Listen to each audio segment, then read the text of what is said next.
దేవుని వాగ్దానం చూసుకుందామా? చిన్న వచనం పాడుకుందామండి. పాటల ద్వారా దేవుణ్ణి మహిమపరచటం చాలా మంచిది.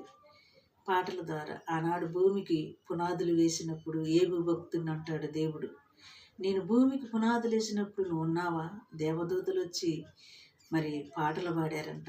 దేవుడు భూమికి పునాదులు వేసినప్పుడు దేవుని దూతలు వచ్చి పాటలు పాడారట. మనం ఉన్నామా? అది లేవు కదా.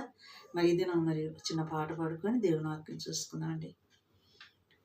పునరుద్ధానుడే జయశీలి మృతిని జయించి లేచినడే, శ్రేష్టమైన పునరుద్ధాన బలమునిచ్చినడే, నాకై అతి త్వరలో మహిమతో రానయున్నవడే, సరిరారెవ్వరు నా ప్రియుడైన యేసయ్యకు.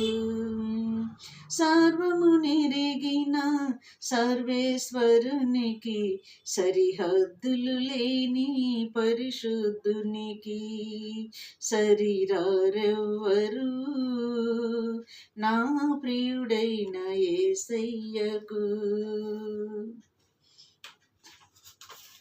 ఈ దినం దేవుని వాగ్దానం చూసుకుందామండి. జకర్యా 9వ అధ్యాయము 16వ వచనం చదువుకుందామండి.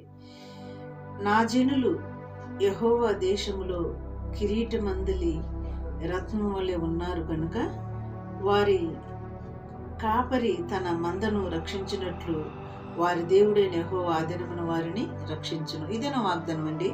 నా జనులు యెహోవా దేశములో కిరీటమందలి రత్నం వల్లే ఉన్నారు కనుక, కాపరి తన మందను రక్షించినట్లు వారి దేవుడైన యెహోవా ఆదినమున వారిని రక్షించును.